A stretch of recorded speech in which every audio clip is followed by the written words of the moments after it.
आप सभी का स्वागत है हमारे YouTube चैनल द स्टडी गोल में। और आज हम सीटेट में बाल मनोविज्ञान चाइल्ड साइकोलॉजी का प्रैक्टिस सेट 5 को कवर करेंगे। और आप इस वीडियो में जानेंगे कि आप कैसे बाल मनोविज्ञान के क्वेश्चनों को सॉल्व करेंगे, किस प्रकार से आप 4 में से 2 या 3 विकल्पों को कैंसिल करके अपना राइट आंसर चूज करेंगे। अगर आपको तुक्का भी लगाना है तो अगर कम से कम 2 विकल्प भी आपने कैंसिल कर दिए तो तुक्का भी लगाएंगे, तब भी आपके सही होने के चांस 50% रहेंगे। अगर आप चारों विकल्पों पे तुक्का लगाते हैं तो आपके गलत होने के चांस ज़्यादा रहेंगे। लेकिन अगर आपने 2 विकल्प कैंसिल कर दिए और फिर 2 विकल्पों पे तुक्का लगाया तो आपके सही होने की प्रोबेबिलिटी ज़्यादा रहेगी। तो इस वीडियो को ध्यान से देखें। आपको वीडियो अच्छा लगे वीडियो को लाइक करें, हमारे चैनल को सब्सक्राइब करें और हमसे जुड़ें। पहला क्वेश्चन है, कोहल वर्ग ने प्रस्तुत किए हैं। तो आपको बताना है कि कोहल वर्ग ने कौन सा सिद्धांत प्रस्तुत किया है। पहला ऑप्शन है आपका संज्ञानात्मक विकास के चरण। तो संज्ञानात्मक विकास के चरण आपके पियाजे ने दिए हैं, ये कोहल वर्ग ने नहीं दिए हैं, तो इसलिए ये ऑप्शन आपका नहीं होगा। अगला ऑप्शन है आपका संवेगात्मक विकास के चरण। और ये संवेगात्मक विकास के चरण आपके मैकडूगल और वॉटसन ने इसके बारे में बताया है, क्योंकि मैकडूगल का मूल प्रवृत्ति का सिद्धांत है और जो संवेग के तुरंत बाद प्रतिक्रिया होती है इसको हम मूल प्रवृत्ति कहते हैं, तो इसलिए ये भी कोहल वर्ग का सिद्धांत नहीं है। अगला ऑप्शन है आपका नैतिक विकास के चरण। और नैतिक विकास के चरण आपके कोहल वर्ग ने दिए हैं। कोहल वर्ग ने नैतिक विकास के 3 चरण बताए हैं, तो इसलिए राइट ऑप्शन आपका नैतिक विकास के चरण हो गया। क्योंकि इसमें जो लास्ट ऑप्शन दिया है शारीरिक विकास के चरण, इसको भी कोहल वर्ग ने नहीं बताया है, क्योंकि इसको हरलॉक ने बताया है। तो राइट ऑप्शन आपका नैतिक विकास के चरण हो गया। इन्होंने नैतिक विकास की 3 अवस्थाएं बताई हैं। अगला क्वेश्चन देखेंगे, वाइकोस्की के अनुसार बच्चे सीखते हैं।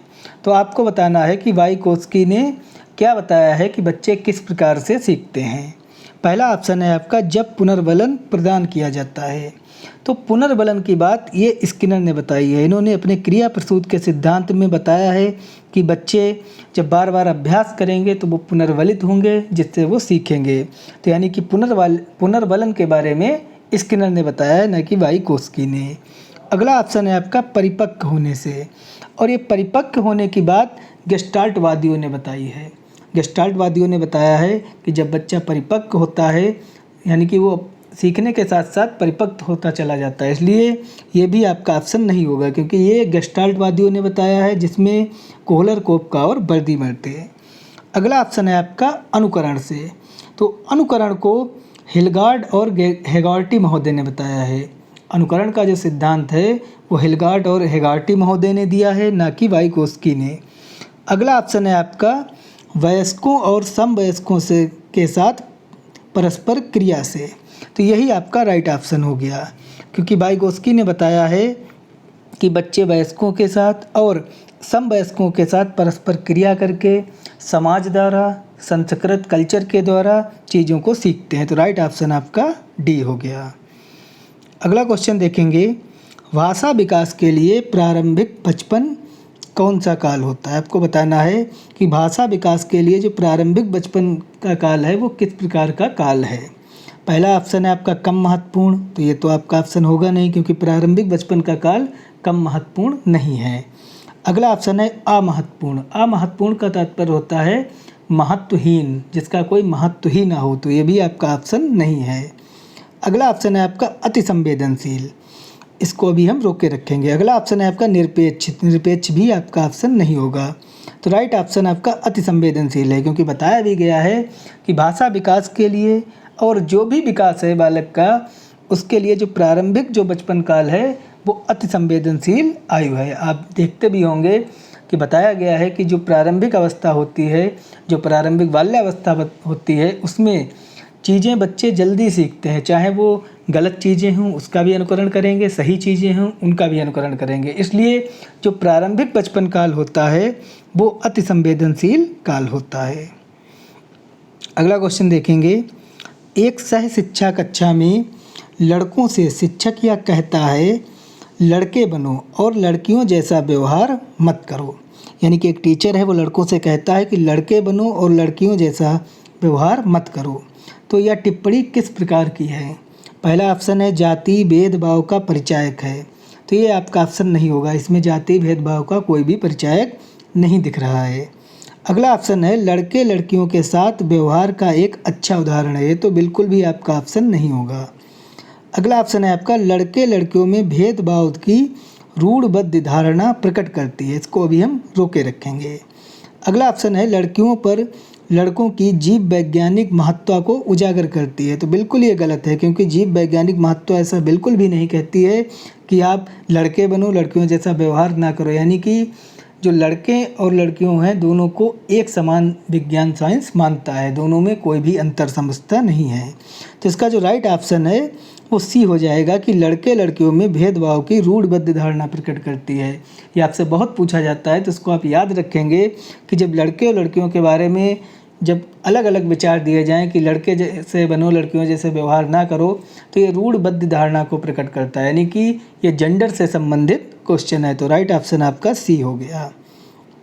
अगला क्वेश्चन देखेंगे, वंचित वर्ग की पृष्ठभूमि के बच्चों को शिक्षा प्रदान करने के लिए शिक्षक को चाहिए। वंचित वर्ग का तात्पर्य है जो शिक्षा से दूर हैं, जो शिक्षा से पिछड़े हैं। ऐसे समाज से आने वाले बच्चों को किस प्रकार से शिक्षा देनी चाहिए, तो इसके लिए शिक्षक को क्या करना चाहिए? तो पहला ऑप्शन है उन्हें बहुत सा लिखित कार्य दें। तो बिल्कुल भी ये ऑप्शन नहीं होगा, क्योंकि आपको बच्चों को लिखने पढ़ने वाला कोई भी विकल्प नहीं चुनना है। प्राइमरी लेवल में आप बच्चों से लिखने पढ़ने का कार्य इतना अधिक नहीं कराएंगे। अगला ऑप्शन है उनके विषय में अधिक जानकारी जुटाने का प्रयास करें और उन्हें कक्षा में होने वाली चर्चा में शामिल करें। तो इसको अभी हम रोके रखेंगे।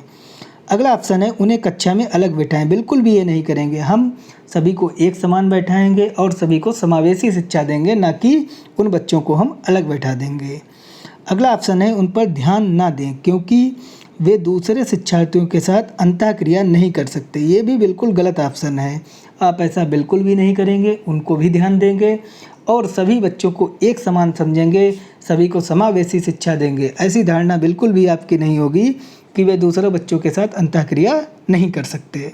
तो इसमें आप देख रहे होंगे आपको बी ऑप्शन मिल रहा है, जो सबसे सटीक और सुटेबल आंसर है, क्योंकि आपको ऐसा आंसर चुनना है जो उनके आसपास के परिवेश से जुड़ा हो, व्यवहारिक जीवन से जुड़ा हो और पढ़ाई लिखाई से संबंधित ना हो और बच्चों के प्रति सकारात्मक सोच का आंसर चुनना है।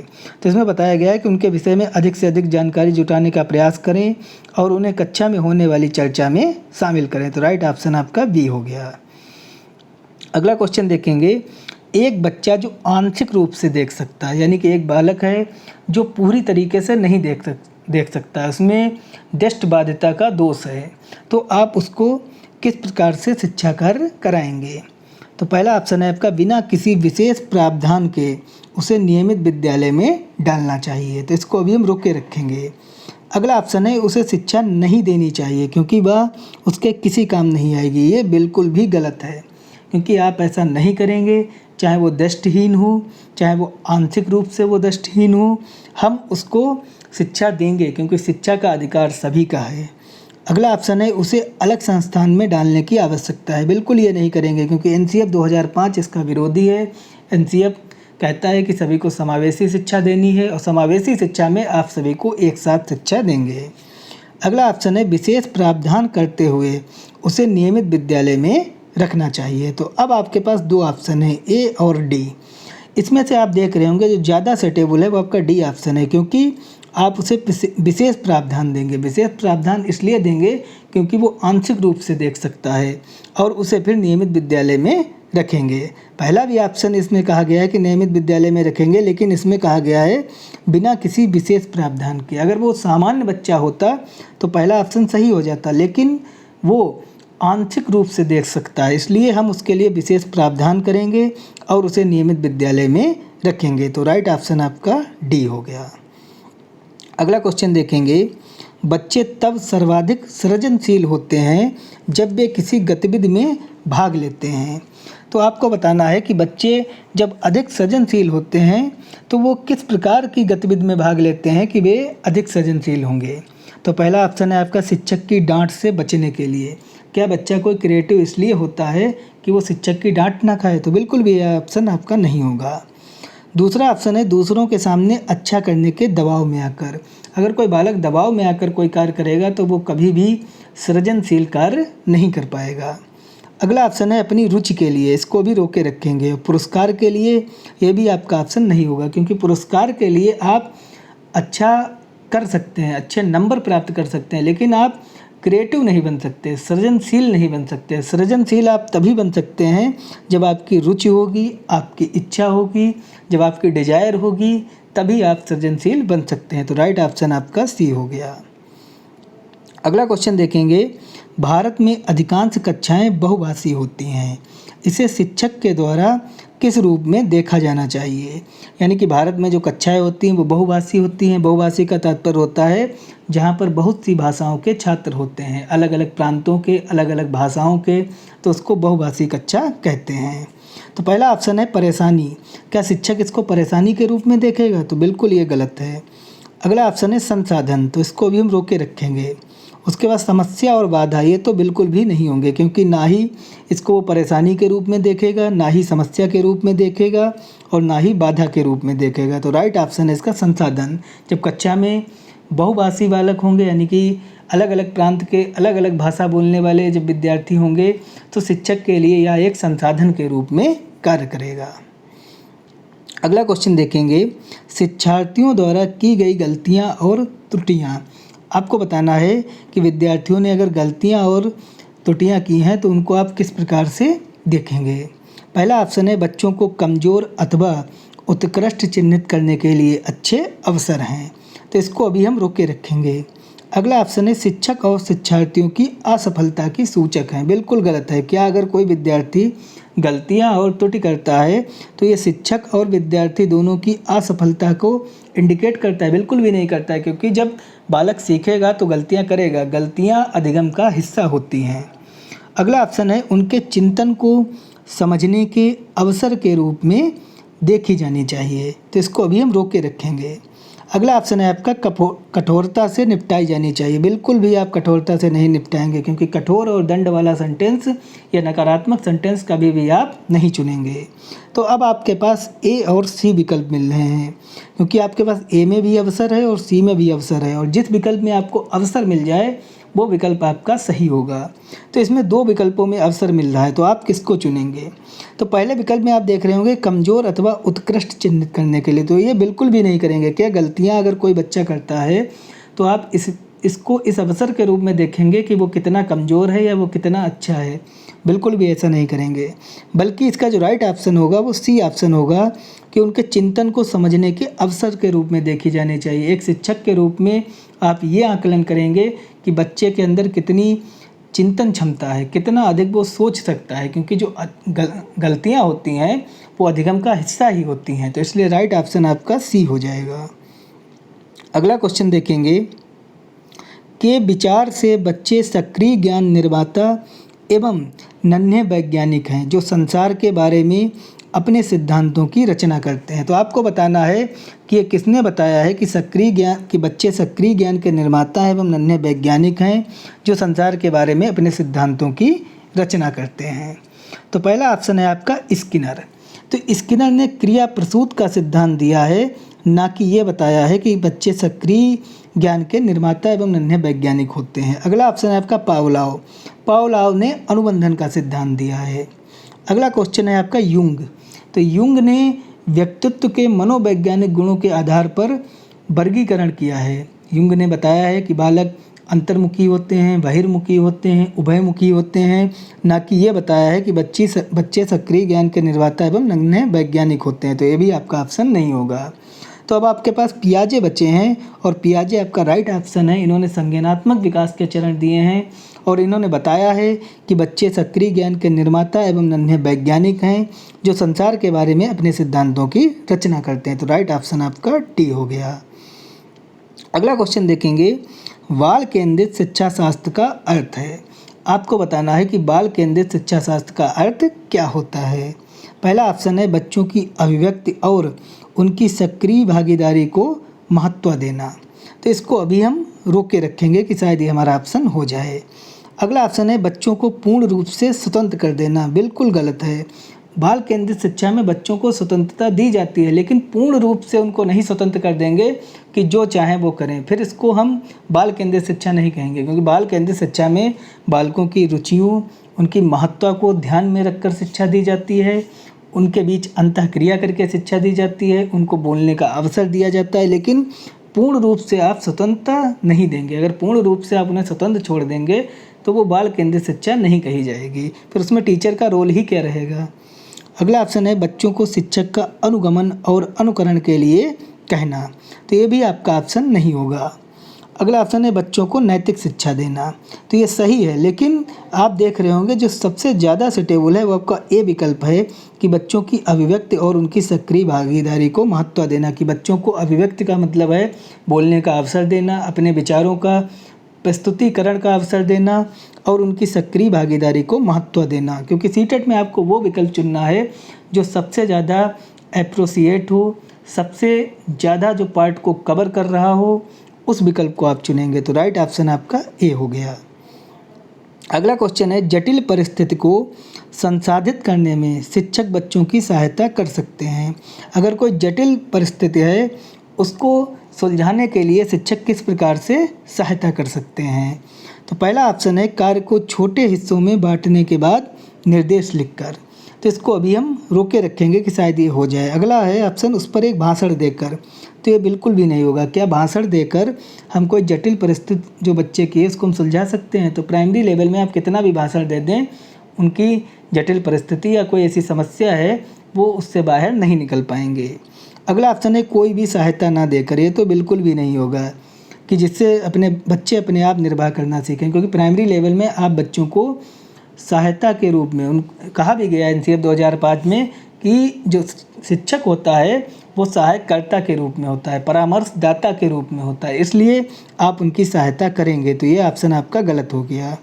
अगला ऑप्शन है आपका प्रतियोगिता को बढ़ावा देकर और सबसे पहले कार्य पूरा करने वाले बच्चे को पुरस्कार देकर। आप ऐसा बिल्कुल भी नहीं करेंगे। अगर आप ऐसा करेंगे तो क्लास के अन्य बच्चों में हीन भावना उत्पन्न होगी। क्योंकि प्राइमरी लेवल में आपको कंपटीशन नहीं बढ़ाना है। प्राइमरी लेवल में आप सभी बच्चों को एक साथ लेकर चलेंगे, उनके अंदर हीन भावना नहीं आने देंगे। अगर आप पुरस्कार भी देते हैं तो कोशिश करेंगे कि सभी बच्चों को पुरस्कार दें। क्यों ना उनका, जैसे आपने चॉकलेट दी है तो एक बड़ी चॉकलेट, जो सबसे अच्छा कार्य किया उसको बड़ी चॉकलेट दे दी, जो उससे कुछ कम अच्छा कार्य किया उसको छोटी चॉकलेट दे दी। इस प्रकार से आप पुरस्कार को उच्च स्तर से निम्न स्तर की ओर लाते हुए सभी बच्चों को देंगे, तो जिससे उनके अंदर हीन भावना ना जागृत हो। इसलिए ये भी आपका ऑप्शन नहीं होगा। तो राइट ऑप्शन आपका ए ऑप्शन होगा। अगर कोई जटिल परिस्थिति है, जटिल कार्य है, तो आप उसको छोटे छोटे हिस्सों में बांट देंगे और फिर उनको निर्देश देकर उस समस्या को सॉल्व करने में सहायता करेंगे। तो राइट ऑप्शन आपका ए हो गया। अगला क्वेश्चन देखेंगे, जब शिक्षार्थियों को समूह में किसी समस्या पर चर्चा का अवसर दिया जाता है तब उनके सीखने का वक्र, यानी कि जो स्टूडेंट हैं उनको किसी समस्या पर चर्चा करने का अगर अवसर दिया जाएगा तो उनको सीखने का जो वक्र होगा वो किस प्रकार से होगा। पहला ऑप्शन है बेहतर होता है, इसको भी रोक के रखेंगे। स्थिर रहता है, ये तो बिल्कुल गलत है। अगर किसी समूह पर उन्हें चर्चा करने का अवसर देंगे तो उनका जो सीखने का वक्र है वो एकदम स्थिर रहेगा, रुका हुआ रहेगा, तो ये गलत है। अवनत होगा। अवनत का मतलब होता है नीचे गिरना। क्या उनका जो सीखने का वक्र है वो नीचे डाउन होगा? तो ये भी आपका ऑप्शन नहीं है। समान रहेगा, समान भी नहीं रहेगा।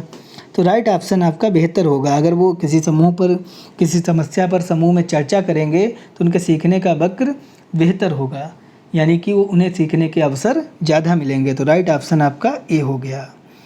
अगला क्वेश्चन देखेंगे, व्यक्तियों में एक दूसरे से भिन्नता क्यों होती है? आपको बताना है कि व्यक्तियों में एक दूसरे से भिन्नता होने का कारण क्या होता है।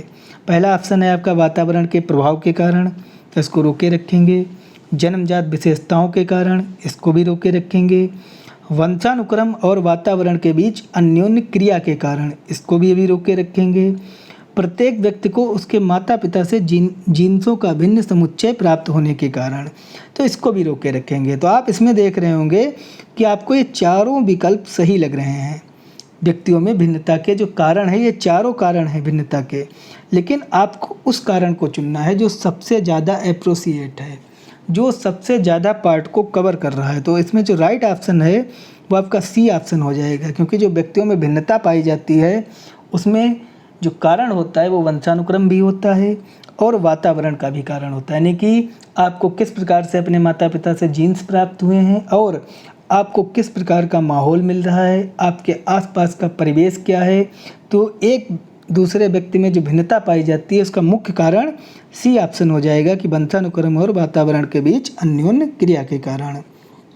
अगला क्वेश्चन देखेंगे, बच्चे के सामाजिकरण में परिवार की क्या भूमिका होती है। आपको बताना है कि बच्चे का जो सामाजिकरण होता है उसमें परिवार की क्या भूमिका होती है। कम महत्वपूर्ण, तो ये आपका ऑप्शन नहीं होगा। रोमांचकारी, ये भी आपका ऑप्शन नहीं होगा।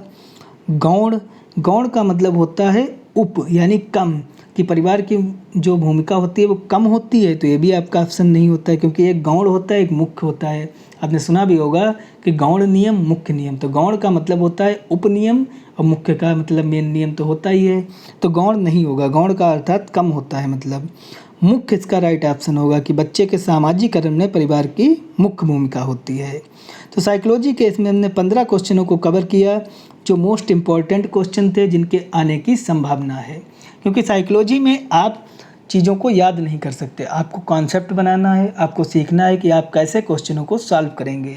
तो आपको वीडियो अच्छा लगा हो, वीडियो को लाइक करें, हमारे चैनल को सब्सक्राइब करें और हमसे जुड़ें। धन्यवाद।